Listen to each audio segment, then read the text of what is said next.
That's where our tax dollars are going. How about the 9/11 Commission, which was tasked with giving us the fullest explanation? No, not one sentence in the 571 pages of the 9/11 Commission report even mentions the destruction of World Trade Center 7. Is this one of the reasons, perhaps, that Senator Max Cleland resigns from the commission, citing it's a national scandal? The investigation is compromised. How about expert corroboration? How about Danny Jawenko, 27-year controlled demolitions expert? It starts from below. They've simply blown away the columns. It's controlled demolition. A team of experts did this. It's professional work, without a doubt.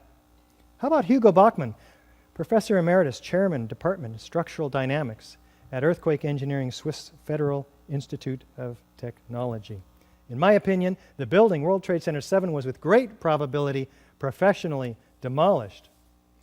How about Kamal Obeid with Architects and Engineers for 9/11 Truth, a structural engineer? A localized failure in a steel frame building like World Trade Center 7 cannot cause a catastrophic collapse like a house of cards without a simultaneous and patterned loss of several of its columns at key locations within the building.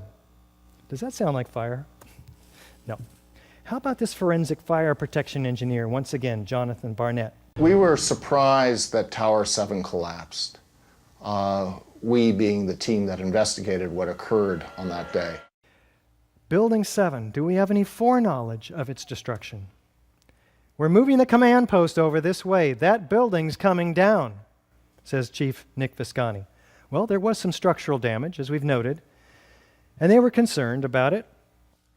By noon or 1 o'clock, they told us we had to move from the triage site up to Pace University, a little further away, because Building 7 was going to come down or being brought down, says Indira Singh, interviewed by Bonnie Faulkner on KPFA.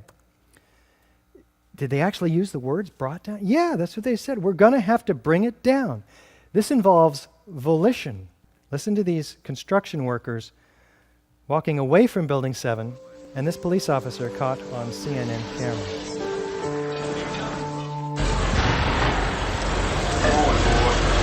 Keep your eye on that building. It'll be coming down. Building is about to blow up. Move it back. All right, guys. Sorry. We are walking back. There's a building about to blow up. On flame. Debris coming down. Keep your eye on that building. It's about to come down. The building is about to blow up. Flame and debris coming down. How do they know? And how about Kevin McPadden? What did he say? And at the last few seconds, he took his hand off, and you heard 3, 2, 1. Countdown? Does that imply foreknowledge? Do fires bring buildings down to countdowns? Unlikely. In fact, the BBC announces the collapse 20 minutes before it happened. It's true. Jane Stanley is here announcing it. She says the 47-story Solomon Brothers building close to the World Trade Center has also collapsed. And there it is standing behind her. The BBC apologizes for this grievous error, citing the confusing events of the day. But does that make them psychic? Unlikely. Is there some kind of script that's handed out, like the guy on the street, the Twin Towers, who had all the answers? I believe we've shown that Building 7 matches all of the features of controlled demolition in the classic sense. Is it likely that Al-Qaeda could have had access to this building, which had to have been one of the most secure outside the Pentagon? We have to ask ourselves that question a few times, because if they didn't, then who did? This is as far as we go. You need to go farther, and there are resources at your disposal to do just that. I will point them out after we look at the World Trade Center Twin Towers, because as clear as the evidence is for the destruction of Building 7 by explosives, the evidence is even more clear in the case of the Twin Towers. When you look at it with a new pair of glasses and looking at the forensic science-based evidence. Let's get introduced here. Some called it the crowning achievement of the international style, this pair of buildings. Others, heartless modernism. In fact, architect Robert Stern calls it gigantic dumbness, right? It's two squares extruded just to the point where they become the highest buildings in the world. Well, either way, no matter how you feel about these buildings, they did have innovative structural engineering led by John Skilling and his aide, Leslie Robertson, who helped Minoru Yamasaki preserve the simple sculptural purity of his forms. And you can compare this building to the elegant Art Deco of the Empire State Building and come to your own conclusions about design.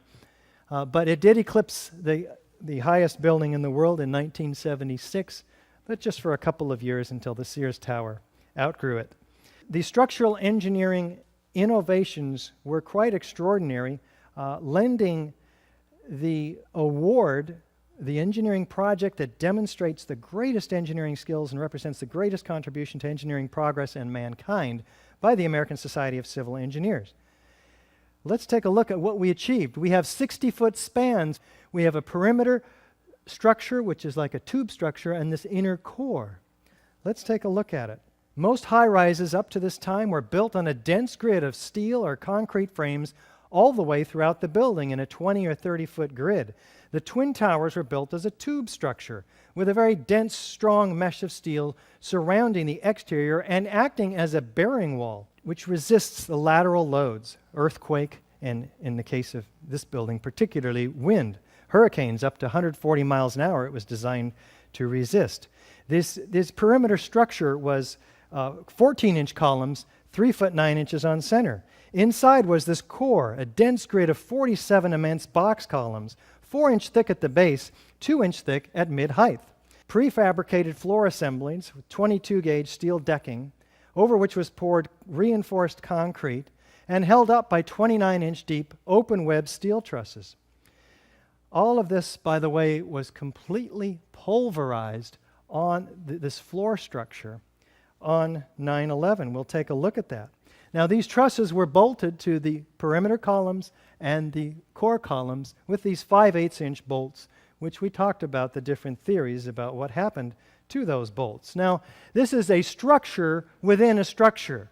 This dense core structure would have remained standing 1,300 feet in the air if this surrounding, less strong floor structure were to have collapsed around it. In fact, the perimeter structure probably would have been left standing for a while until its lack of support gave in. This is the core columns, 52 inches by 22 inches along the long edge, almost solid steel at the bottom, continuously welded from the bottom all the way to the top.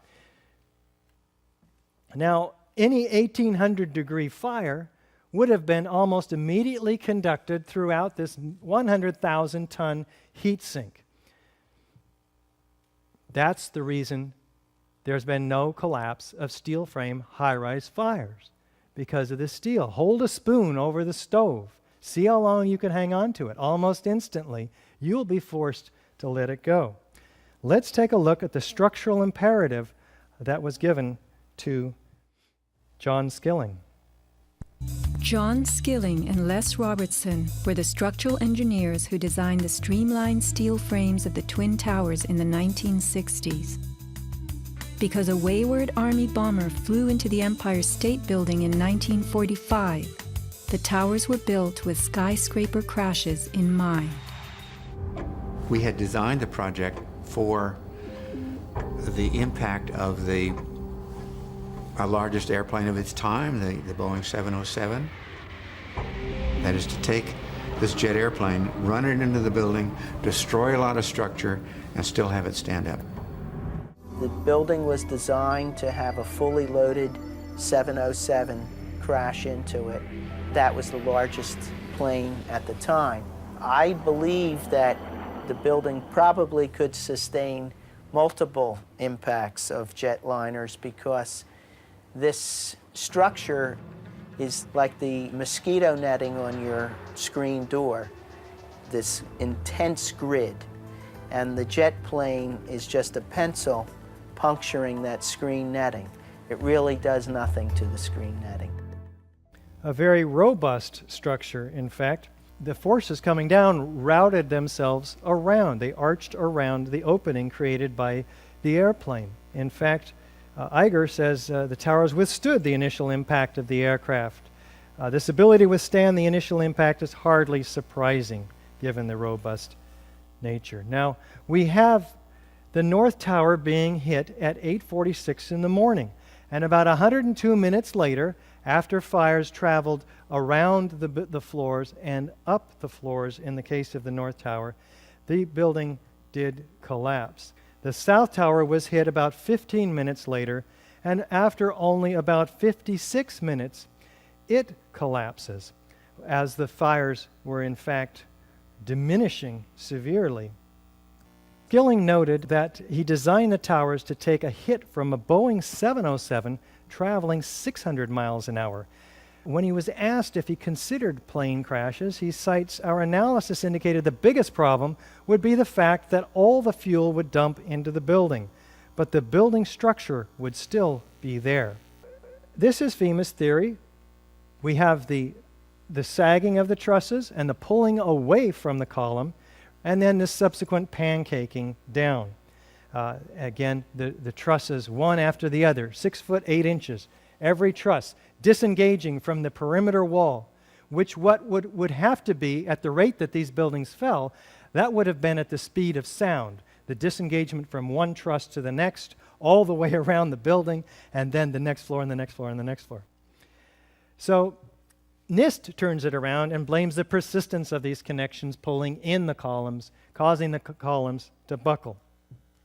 Now, it's generally more difficult for people to understand that the towers were a controlled demolition because it was so outside of our frame of reference. We'd never seen anything like this. So this, combined with the shock, kept us from being objective.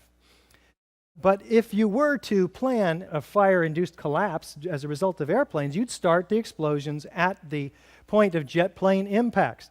So in World Trade Center 2 and 1, we have all of the key characteristic features of controlled demolitions, but with some of these key differences. We have a beginning of detonation at the point of jet plane impacts, not at the base of the building. In addition, we have not an implosion, but where everything is being exploded outside the footprint. We have squibs, or these mistimed explosions, that occur 20, 40, and even 60 stories down below. And as we already discussed the evidence for thermite in the molten metal and in the dust in the iron-rich microspheres. So let's take a look, starting with the sudden onset. And what is the evidence for this, and how is it produced? Produced by these sounds and flashes from the explosions. Now, the city's fire commissioner, Thomas von Essen, requires all of his EMTs and firefighters to record their experiences, about 500 of them, and in 12,000 pages, as it turns out, collected from 2001 to 2002. The New York State Court of Appeals overturns the city's request to hold on to this information against the lawsuit by the New York Times. They failed, and why was the city holding on to this information? Was it because 118 of these firefighters witnessed sounds and flashes of explosions? We felt the ground shake. You could see the tower sway, and then it just came down. All of a sudden, the ground just started shaking. It shook my bones. Shortly before the first tower came down, I remember feeling the ground shaking. Somewhere around the middle of the World Trade Center, there was this orange and red flash coming out. Initially, just one flash. Then it just kept popping all the way around the building. The building had started to explode. It's like on television, they blow up these buildings. Seemed like it was going all the way around, like a belt. All these explosions. Pop, pop, pop. That's when I heard the building coming down. Saw a brief number of light sources being emitted from inside the building between floors 10 and 15. I saw low-level flashes. We actually heard the pops. You know, you heard the pops of the building. It was blowing out on all four sides. With each popping sound, it was initially an orange, and then a red flash came out of the building. Then it would just go around the building on both sides. I saw a flash, flash, flash, and then it looked like the building